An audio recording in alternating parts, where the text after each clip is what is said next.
मुंबई में आयोजित पत्रकार परिषद के दौरान मुंबई भाजपा प्रवक्ता नवनाथ बन ने महाविकास आघाड़ी को आड़े हाथ लेते हुए कहा कि महाविकास आघाड़ी में तीन तिगड़ा काम बिगड़ा है।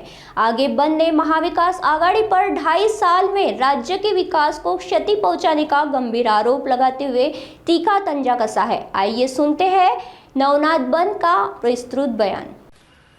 महाविकास आघाडीमध्ये तीन तिघाडा असल्याचं संजय राऊतांनी मान्य केलं, परंतु महाविकास आघाडीत फक्त तीन तिघाडा नाही तर काम बिघाडा देखील आहे। ज्या पद्धतीनं विधानसभेच्या निवडणुकीमध्ये सगळेच महाविकास आघाडीचे नेते मुख्यमंत्री व्हायला निघाले होते, त्यामुळे महाविकास आघाडीमध्ये तीन तिघाडा आहे आणि काम बिघाडा देखील आहे। ज्या पद्धतीनं महाराष्ट्राची वाट लावण्याचं काम महाविकास आघाडीनं 2.5 वर्षामध्ये केलं आणि ज्या पद्धतीनं तीन रिक्षाची तीन चाकं वेगवेगळ्या दिशेने असतात, तशाच पद्धतीनं आता राज्यसभेच्या निवडणुकीमध्ये देखील तीन तिघाडा आणि कान बिघाडाचं लक्षण महाविकास आघाडीमध्ये दिसतंय।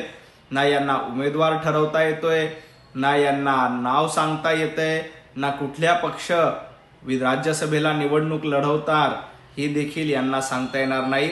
महाविकास आघाडीमध्ये तीन गट पडल्याचं स्पष्टपणे दिसतंय।